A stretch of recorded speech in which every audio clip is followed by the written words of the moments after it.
اعوذ باللہ من الشیطان الرجیم بسم اللہ الرحمن الرحیم۔ اللہ کے خوف یعنی اللہ سے ڈرنا، اس کے بارے میں متفرق احوال صحابہ کرم رضی اللہ عنہم کے، قرآن شریف کے آیات اور حضور اقدس صلی اللہ علیہ وسلم کے حدیث اور بزرگوں کے واقعات میں اللہ جل شانہ سے ڈرنے کے متعلق جتنے کو ذکر کیا گیا ہے اس کا احاطہ تو دشوار ہے۔ دیکھو، سب سے پہلے کیا ہے؟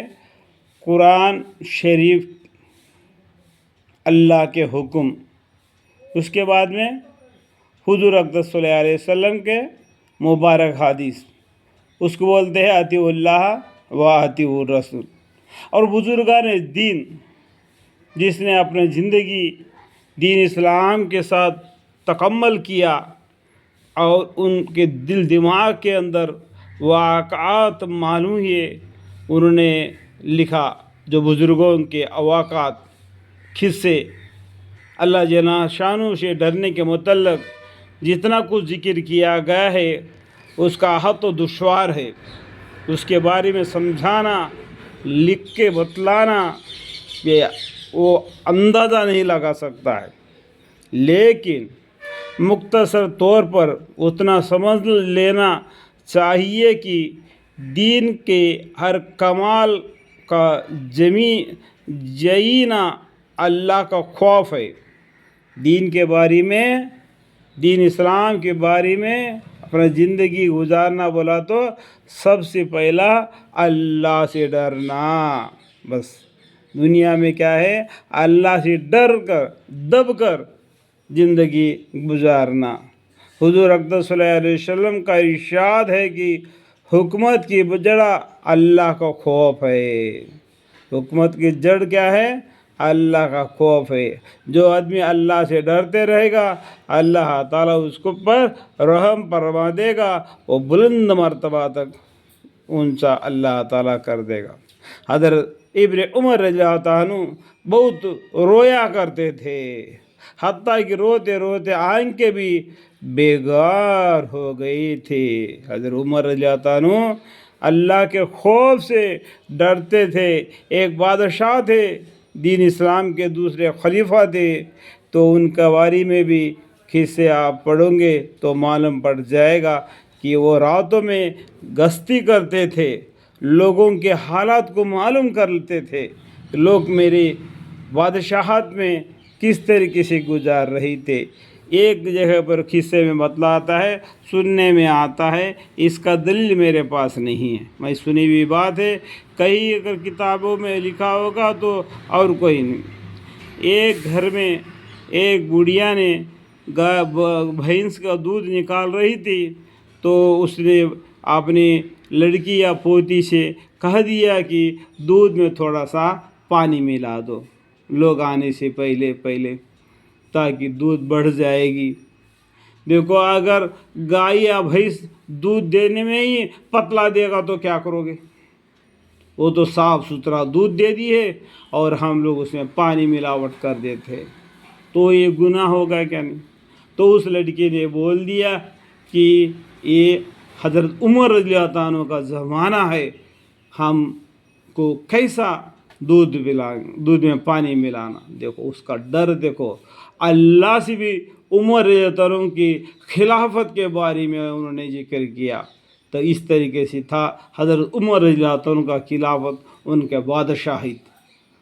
تو اتنا بادشاہ ہوتے ہوئے بھی اور وہ جمعے میں خطبہ دیتے تو ان کے جو قمیض جو پہنے ہوئے ہے اس کو پھٹا ہوا ہے، سلا ہوا ہے، تھگلیاں لگے ہوئی ہے۔ وہ دین اسلام کے خلیفہ ہے، بادشاہ ہے۔ یہ ہے دین اسلام۔ دین اسلام کو جاننا چاہتے ہو تو کسی جاننے والے سے پوچھو کہ اسلام کیا ہے، کافر کا جانے۔ تو اس ٹائم پر انہوں نے بولا اللہ کی خوف، تو یہ عمر رضی اللہ عنہ کیا ہمارے گھر پر کھڑے ہوئی ہے کیا آپ دودھ ملانے میں، دودھ میں پانی ڈالنے میں اتنا ڈر رہی؟ تو وہ قصہ میں کیا ہوتا ہے کہ حضرت عمر رضی اللہ عنہ گشتی کر رہے تھے راتوں میں، تو لوگ کس طریقے سے اپنی زندگی گزار رہے تھے. بادشاہ کہ اپنے ملک کے لوگوں کے بارے میں معلومات کرنے کے لیے جو دروازے پر کھڑ کے اندر جو باتیں چل رہی وہ سن لیے. جا کے اپنے بچوں سے بولا کہ اگر کوئی لڑکا میرا ہے، اگر اس کو شادی کرنا ہے فلانا گھر میں اس کی بچی کو شادی کر لو.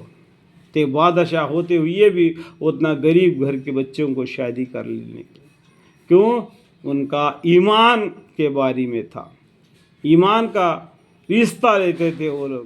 آج ہم پیسے کا رشتہ لیتے ہیں، جہاں پر دہیج زیادہ ملتا ہے وہاں پر رشتہ جوڑ لیتے ہیں. ایمان کا رشتہ تو چھوڑ گیا. تو آپ میں کیا غلط جو بول رہا ہوں؟ جھوٹ تو بول نہیں رہا ہوں. تو ٹھیک ہے کیا نہیں؟ لوگ کا ایمان اتنا کمزور ہو گیا. اللہ تعالیٰ نے خدا نخواست اللہ تعالیٰ پیغمبر صلی اللہ علیہ وسلم کو اور صحابہ اکرام رضی اللہ عنہ کو زندہ فرما کر اگر کہہ دیتے کہ یا رسول اللہ یا صحابہ اکرام رضی اللہ عنہما جاؤ، آج جو دنیا میں جو مسلمان جو زندگی بسر کر رہے ان کے ساتھ آپ لوگوں بھی جیو، تو پیغمبر صلی اللہ علیہ وسلم اور صحابہ اکرام رضی اللہ عنہ قطع منع کرتے. ان مسلمانوں کے ساتھ ہمارا تعلق ہی نہیں. ہمارا طور طریقے کیا ہے اور ان لوگوں کے طور طریقے کیا ہے. ہم نے دین اسلام کو اتنا بلند مرتبہ تک کر کے ہم ان کے جو ہر انسان کو دنیا سے پردہ لینا ہے لے لیے، یہ دین اسلام ہمارے کھاندوں میں چھوڑ دیا. تو آج ہم مسلمان اس دین اسلام کو کس حد تک اونچا کر دیا. ہر آدمی آپ نے گریبان میں منہ ڈال کے دیکھنے سے معلوم کر سکتا ہے کہ کیا وجہ ہے. کیونکہ ہم دنیا کے طرف مائل ہو گئے. قرآن کریم میں فرماتے اللہ تعالیٰ سورہ رحمان میں کل من علیہ فانی ویبقی وجہ ربک ذو الجلال والاکرام. اتنا معلوم ہونے کے باوجود بھی ہم لوگ الٹے سلٹے کام کرتے ہیں. حضرت عمر رضی اللہ عنہ دین اسلام کو قبول کیے تھے. وہ کیا تھا؟ انہوں نے سب سے پہلا قرآن شریف کا سورہ طہ کی تلاوت فرمائی. اس میں 1 روپیہ نہیں پورا ہو گیا تھا. اننی اللہ لا الہ الا انا فاعبدنی واقم الصلاۃ وذکری. تو یہ آیات تک پہنچ گئے تو ان کے دل میں دین اسلام کے بارے میں شوق پیدا ہو گیا اور انہیں کلمہ پڑھ کے دین اسلام میں داخل ہو گئے. تو دین اسلام کے اندر اتنا اونچا درجہ انہوں نے حاصل کر دیا. شیطان بھی جو جاتے ہیں عمر رضی اللہ عنہ اس جگہ سے بھاگ جاتا ہے. اس طریقے سے یہ مان لایا.